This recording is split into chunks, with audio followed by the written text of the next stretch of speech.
are some videos that I get asked to react to so much that there comes a point in time where I just have to react to them. Otherwise, I'm just gonna keep getting you guys suggesting them, and then I'm gonna be like, should I do them? Should I not do them? So one today is called 5 Reasons You Shouldn't Mess with the USA. I cannot express how many people have asked me to react to this video, and I think it's because a lot of other people have reacted to this video, so yeah. As a reminder, I'm always open to your suggestions. Do leave them in the comments below. I do look at them.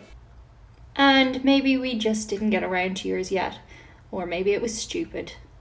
Before I get into today's video, do be sure to like, share, subscribe, comment, all those algorithmic things. Otherwise, a bad thing will happen to you, and that will be an Irish curse. And that curse will be that the next time you go to get a haircut, it's going to be a bad haircut. I'm sorry. And if you're bald, you'll get more bald.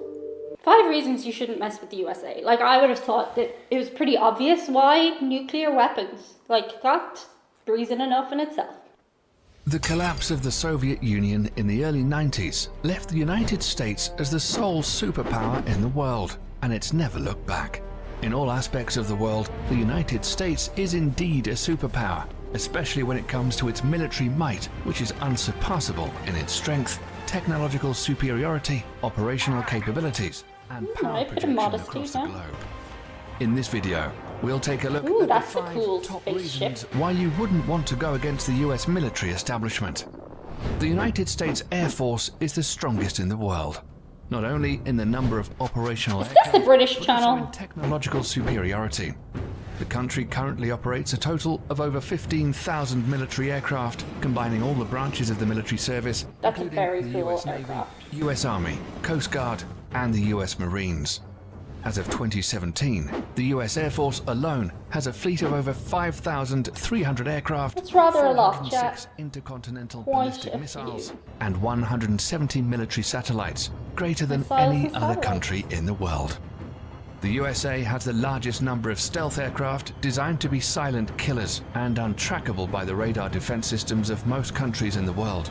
Some of these stealth aircraft include air superiority fighters, such as the F-22 Raptor and the F-35 Joint Strike Fighter, heavy bombers, such as the B-2 Spirit. Cool. In fact, the United States pioneered this technology in the 1980s with the introduction of the F-117 Nighthawk stealth attack aircraft. I'm just as an aside, who gets to name the aircrafts? Because Nighthawk is a freaking cool name, no? Like, that's a very cool name for an aircraft. Aircraft? I know I called it a spaceship earlier. You know what I meant. Stealth aircraft are designed to avoid detection using a variety of technologies that reduce radar reflection from ground, sea, or air-based radar antennas, thereby reducing its radar cross-section, or RCS. This revolutionary technology allows a 5th-generation aircraft, such as the F-22 Raptor, with a max takeoff weight of 83,500 pounds, to have a radar cross-section of just 0.0001 meters squared, about the size of a bumblebee. What's more insane is that the massive B-2 bomber also has the same radar cross-section as the F-22 Raptor. Thus, it becomes extremely difficult to track stealth aircraft. Even if the enemy spots them on their radar scopes, it's a whole other story to successfully track them and register a missile kill. The whole idea behind this technology is to break the chain in which a conventional surface-to-air missile defense system works. It's the same reason countries like China and Russia are also hard at developing their own stealth fighter, the Chengdu J-20 and the Sukhoi Su-57, respectively. These aircraft will allow the US Air Force to assert its air superiority over any battlefield of the future. And we all know that control of these skies is the biggest decider in any war. Did we know that? I didn't know that. Any country going to war with the US military should think twice is because of the strength of the US Navy and its dominance over the world's ocean, especially the Navy's supercarriers. The US Navy currently operates 11 nuclear-powered Nimitz-class supercarriers, which is the largest aircraft carrier fleet in the world. Like, I get they're big, but I'd have thought there'd be more than 11. The only impenetrable. The United States Navy maintains 9 such carrier strike groups, 8 of which are based in the United States and 1 that's forward deployed to Japan. For over 50 years, this has been the principal element of US power protection, and the Nimitz class of supercarriers are at the center of it all. Despite this, the US is currently in the process of developing a new class of carriers called the Gerald R. Ford class, intended to replace the Nimitz-class ships. This new supercarrier will be even more technologically advanced and is expected to continue US dominance of the oceans well into the late 21st century. The third reason why you shouldn't fight the US military is their massive stockpile of nuclear and conventional intercontinental ballistic missiles. Those are pretty much like, you're done. You're done. You're done. Along with the tri-family of ICBMs were first developed in the 1960s as a response to the Soviet nuclear threat. Throughout the Cold War and beyond, these missiles have undergone constant modernization. In the last decade alone, the US military has undertaken $7 billion worth of upgrades. The rocket propulsion engines, the propellants used, the guidance system, and even the flight control surfaces have all been refurbished. The upgraded missiles are completely different from its 1960s counterparts, except for the shell. These state-of-the-art improvements and modernization programs have kept the Minuteman III system operational for over 50 years with improved reliability that supports the missile's remarkable 99% alert rate. The latest versions of the missiles have a range of over 8,000 miles, which is greater than the diameter of the Earth at 7,917.5 miles. They can carry multiple 330 kiloton nuclear warheads, which is 20 times greater than the bombs dropped on Hiroshima and Nagasaki. Not only that, each of these warheads can be assigned to different targets independently. The technology is called multiple independent. Don't get us in Ireland. I mean, vehicle, we didn't do anything. We're was first developed for the Minuteman III family of missiles. So any country messing with the United States will have to deal with this awesome arsenal of firepower, which can be launched at a moment's notice.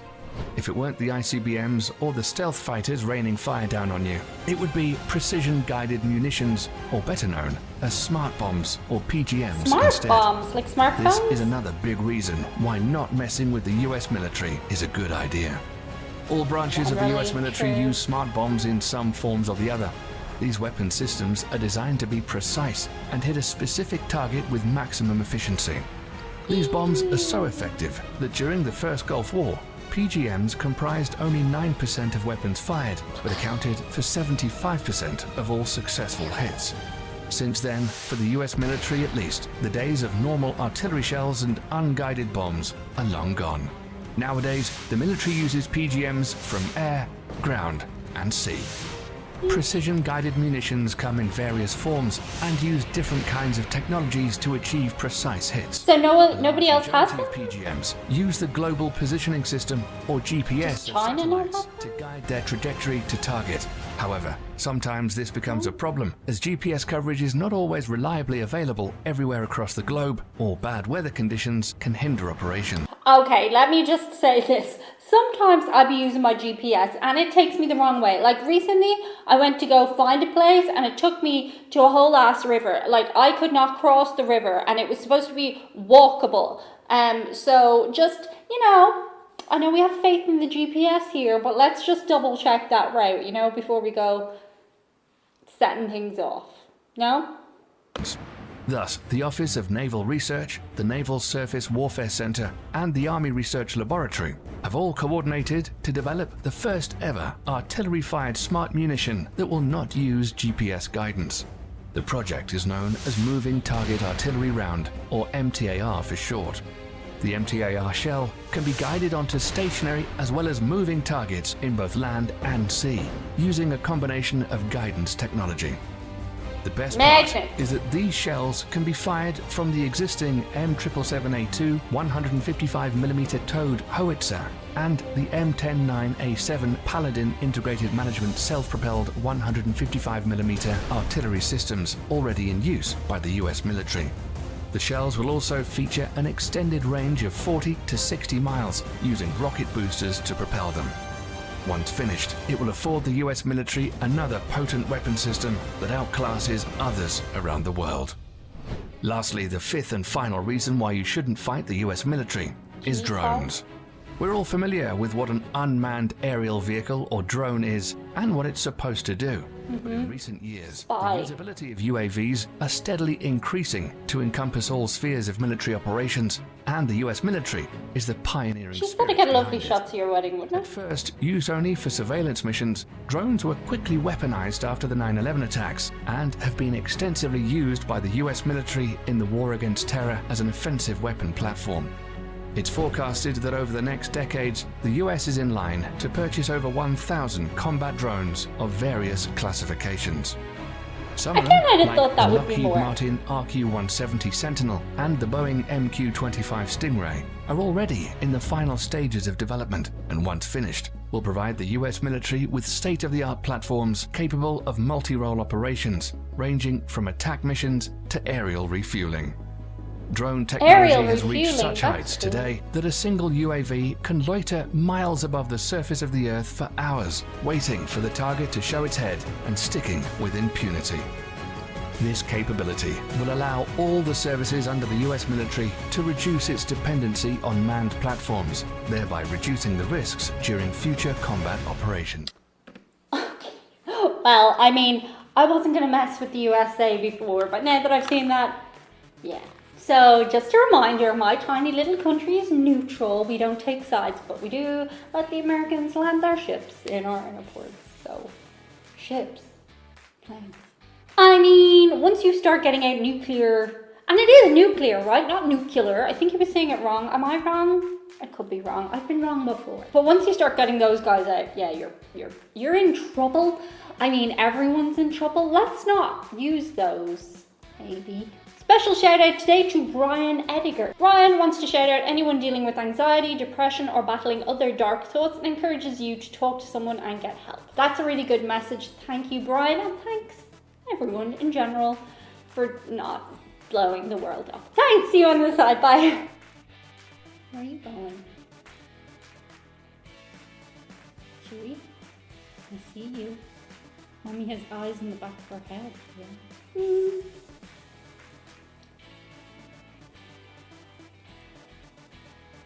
Go away. You're making me feel very self-conscious.